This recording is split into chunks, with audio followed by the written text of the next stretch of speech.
হযরত আবু হুরায়রা রাদিয়াল্লাহু তাআলা আনহু বলেন, রাসূলুল্লাহ সাল্লাল্লাহু আলাইহি সাল্লামের নিকট মুশরিকের জন্য বদদোয়া করার দরখাস্ত করা হইল। তিনি ইরশাদ করিলেন, আমাকে লানতকারী হিসাবে পাঠাইও না, পাঠানো হয় নাই, আমাকে শুধু রহমত বানাইয়া পাঠানো হইয়াছে।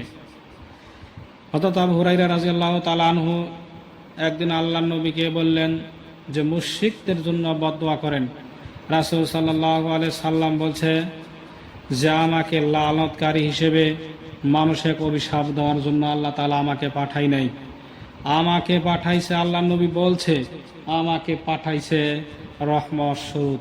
আমি প্রত্যেকটা জাতির জন্য আমি মুহাম্মদ সাল্লাল্লাহু আলাইহি সাল্লাম রহমত।